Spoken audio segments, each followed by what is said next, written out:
Bonsoir, nous sommes la veille du 1er novembre, la veille de la Toussaint, et donc en quelque sorte sous le signe de Halloween, si je comprends bien. Je viens de composer d'ailleurs une musique en cet honneur, que vous pourrez entendre dès ce soir sur nos antennes. Et je voudrais vous parler ce soir de Marx. Sauf que j'ai un ami qui s'appelle Mathieu, qui ne jure que par Marx, et ça m'a incité à réfléchir sur le marxisme à nouveau frais. Alors, quelques réflexions. D'une part, de façon anecdotique, je comparerai Karl Marx à Theodor Herzl, puisque tous les deux, à 50 ans d'intervalle, parce que Marx a publié son manifeste du Parti communiste en 1947 ou 47-48, et Herzl a publié son État juif, Judenstaat, tous les deux parlons allemand, comme vous le savez, en 1996-97, et aussi parce que tous les deux se sont inscrits dans le cadre d'une dynamique de parti. Alors, dans le cas de Marx, il a rejoint la Ligue des Justes, je ne sais pas comment ça se dit en allemand d'ailleurs, qui est devenue la Ligue des communistes. Et je crois que le mot Ligue est peut-être plus proche. Je pense que le terme parti est peut-être lié à la traduction. Vous savez que le manifeste du Parti communiste, ou la Ligue communiste, est signé à la fois par Marx et par Engels. Et dans le cas de Herzl, il avait rejoint le mouvement sioniste. Ce n'est pas lui qui a convoqué le congrès de Bâle, le premier congrès de Bâle de 1997. Il a certainement animé ce congrès, mais il avait été déjà convoqué avant même que Herzl ne rejoignît ce mouvement. D'autre part, comme vous le savez, tous les deux ont une dimension messianique assez flagrante. Tous les deux sont juifs, l'un juif de Rhénanie, l'autre juif de Hongrie, et tous les deux germanophones, comme je disais. Et Marx, évidemment, avait une sorte de... il parlait d'une sorte de prolétariat qui est une sorte de peuple élu, à la limite, on pourrait presque dire ça, et qu'il allait diriger vers sa destination finale, en quelque sorte. Et quant à Herzl, évidemment, il prônait le fait d'installer les Juifs, en tout cas une partie des Juifs, dans un État qui serait le leur, d'où le terme d'État juif qui désigne son propre ouvrage que j'ai cité. Et, bien évidemment, les choses ne sont pas passées exactement comme prévu. La révolution russe éclatera dans un pays que Marx n'avait pas envisagé comme étant particulièrement vulnérable à ce genre de révolution. Quant à Herzl, il mourra sans savoir encore exactement ce qu'il adviendrait de son projet. Il n'avait pas pu obtenir ce qu'il voulait du sultan de Constantinople. Et les Anglais avaient fini par lui proposer l'Ouganda, qui ne correspond pas exactement à ce qu'on appelle aujourd'hui l'Ouganda, en fait qui se trouve en Afrique. Et il avait fait approuver par le congrès sioniste, je crois, de 1903 ou 4, ce projet qui avait vraiment choqué. Mais finalement, du fait de l'éclatement de la guerre mondiale, de la Grande Guerre,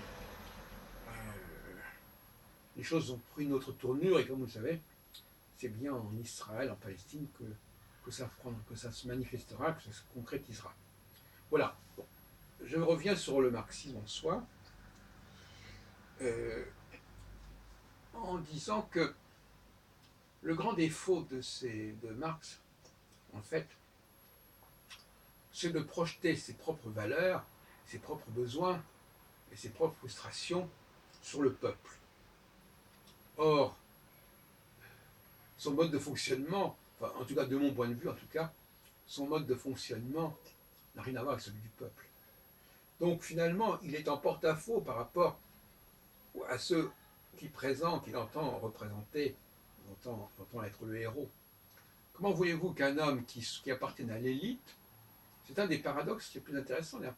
Comment quelqu'un qui appartient à l'élite intellectuelle, et qui a un mode de vie qui correspond à cette élite, qui a des valeurs et des besoins qui correspondent à cette élite, comment voulez-vous que sa représentation de la société idéale corresponde en quoi que ce soit avec celle de cette base, de ce prolétariat dont il parle?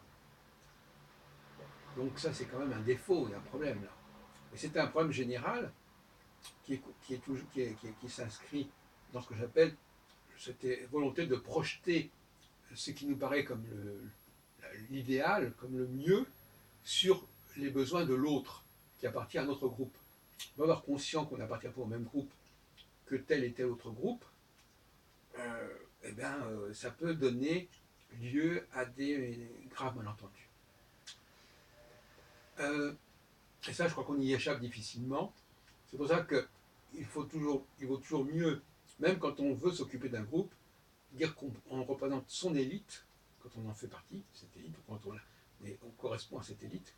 Et donc, par conséquent, cette élite, elle n'a pas non plus le même statut que la base. Alors évidemment, Marx a du mal à penser cela, puisque pour lui, l'élite, c'est, enfin, si on peut dire l'élite entre guillemets, c'est la bourgeoisie, par opposition au prolétariat. Mais en réalité, dans tout groupe, il y a cette dualité qui est celle de l'élite, qui n'est pas forcément assimilable à la bourgeoisie. Si ce n'est qu'effectivement, cette élite a besoin d'un mode de vie qui n'est pas celui du prolétariat. Un mode de vie plus créatif, mais surtout plus bohème, si on peut dire, moins contraignant.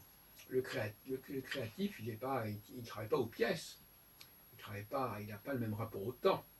Il n'a pas la même forme de production. Et puis je terminerai ces quelques réflexions en soulignant le fait que, contrairement à ce que laisse entendre Marc, quand je dis laisse entendre, parce que au fond, moi je me méfie de ce que les gens disent et ce qu'ils ressentent, c'est pas forcément la même chose.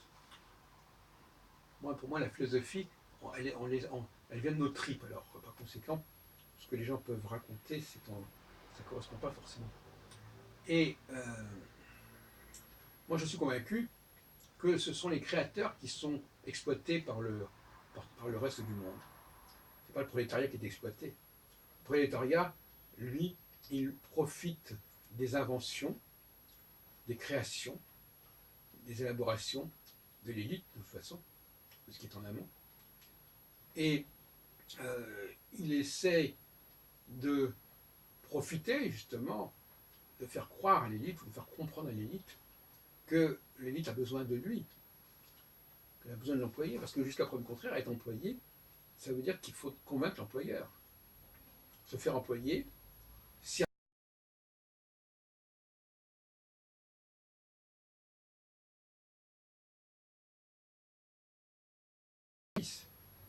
et puis, il y a aussi le fait que cette élite,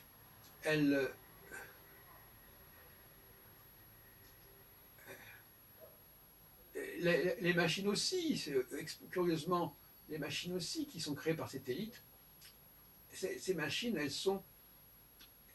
tout le monde s'en sert, tous les objets, tout le monde s'en sert. Le prolétariat est le premier à se servir des objets.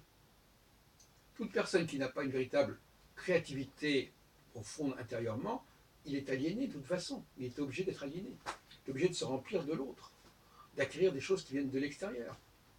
Donc le prolétariat se nourrit de quoi? Il se nourrit forcément de tout ce qui a pu être inventé par les uns et par les autres. Tous les objets qui ont pu être lancés à un moment ou d'un autre par les uns et par les autres. Et tous les systèmes. Parce que le paradoxe, et je termine là-dessus, le paradoxe des systèmes, c'est qu'ils sont créés par des gens qui sont au-dessus de ces systèmes.